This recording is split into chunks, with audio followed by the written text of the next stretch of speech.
There was a young man named Leo, 20 years old, living in a small, quiet town surrounded by mountains. Leo had big dreams. He wanted to own a chain of restaurants and become a successful entrepreneur. But life wasn't easy for him. Leo's family was struggling financially. His father, Mark, was a mechanic, and his mother, Claire, cleaned houses to make ends meet. Leo's younger sister, Sophie, was just 10 and looked up to him as her hero. One cold evening, Leo sat outside his small house, staring at the stars. He whispered to himself, "I want to give my family a better life. But how do I start when we barely have enough to survive?" The next day, Leo shared his dreams with his father. Mark sighed and said, "Leo, dreams are not free. If you want something, you have to fight for it. Start with what you have, even if it's small." Leo thought deeply about his father's words. Then an idea struck him. He noticed that in his town, people loved fresh bread, but had to travel to a bakery far away. He decided to start selling fresh bread locally, but there was a problem. Leo had no money to buy the bread. He decided to take a chance and approach the bakery's owner, Mr. Anderson, a grumpy old man who rarely trusted anyone. With confidence, Leo said, "Mr. Anderson, I want to sell your bread in my town, but I don't have money to buy it up front. Can you trust me for 1 week? I will sell the bread, return your money, and keep a small profit." Mr. Anderson raised an eyebrow. "And why should I trust you, young man?" he asked. Leo replied firmly, "Because I am determined, and I will work hard to prove myself." After a long pause, Mr. Anderson said, "All right, I'll give you bread for 1 week. If you fail to pay me back, don't bother coming here again." Leo was thrilled. Early the next morning, he carried the bread back to his town and set up a small stand near the park. He greeted every passerby with energy and a smile, saying, "Fresh bread, warm and delicious." At first, people were hesitant. They didn't know if the bread was good. But Leo offered free samples and soon had his first customer. By the end of the day, he had sold all the bread and made a small profit. That evening, he returned to Mr. Anderson and paid him back. The old man nodded and said, "You kept your word. Come back tomorrow." From then on, Leo worked tirelessly. He woke up at 4 a.m., walked to the bakery, carried bread to his town, and sold it with passion. After 2 months, he had saved enough money to buy a small cart, making it easier to transport more bread. One day, a customer suggested, "Leo, why don't you bake your own bread? You're good at selling, but if you bake, you'll make more profit." This idea excited Leo, but it also scared him. He had never baked anything in his life. This was the moment where Leo realized, nothing is free, not success, not knowledge, not growth. If I want to succeed, I must take risks and learn.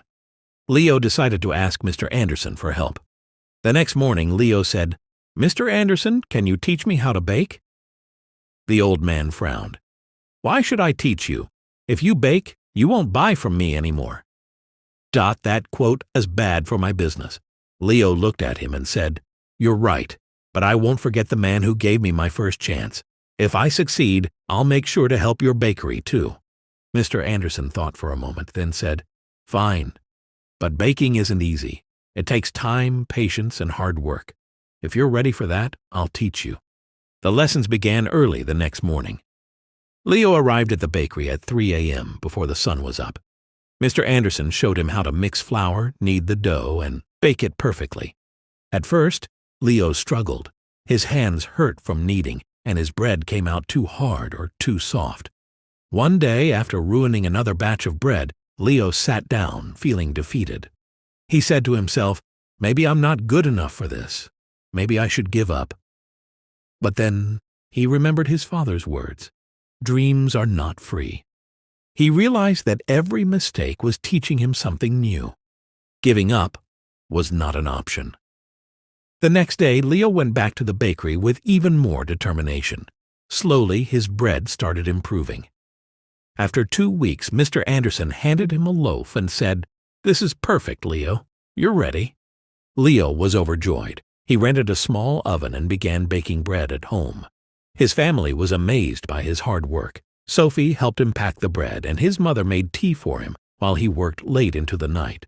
Soon, Leo was making cookies and pastries too. People in the town said, Leo's bread tastes better than anything we've had before. But success wasn't easy. One day, a new bakery opened in the town, run by a young man named Eric. Eric had a big, fancy shop with colorful signs. People were curious and started buying from him instead.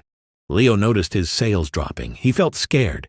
But instead of panicking, Leo decided to improve. He listened to his customers and asked, "What can I do better?" He realized he needed to grow not just as a baker, but as a businessman.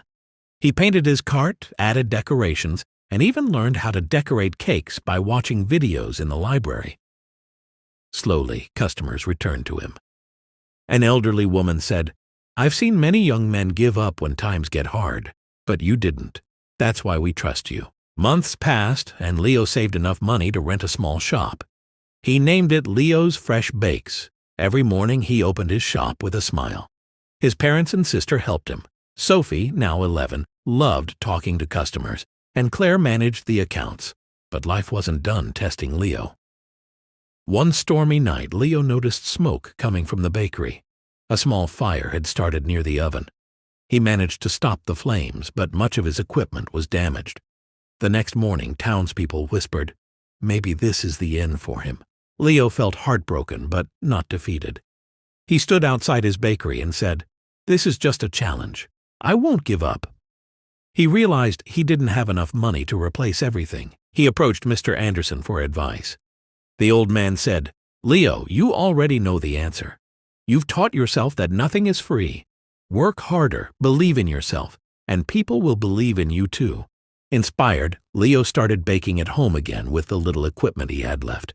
He told his customers, "I won't let you down." The townspeople admired his courage. Many started helping him. Some donated ingredients, others gave small amounts of money, and some helped repair the shop. Leo realized, when you work hard and never give up, people notice. They want to help someone who helps themselves. After months of hard work, Leo reopened his bakery. It was better than ever. He even introduced cupcakes and muffins. On the day of the grand reopening, the town's mayor said, "Leo, you are a true inspiration. You've shown us all that with determination, anything is possible." Leo stood in front of the crowd and said, "I want to thank each one of you. You've taught me that nothing in life is free, not success, not respect, not love. Everything must be earned with hard work, patience, and persistence. Never let failure stop you. Every challenge is just a step to something greater." From that day, Leo's bakery became a symbol of hope.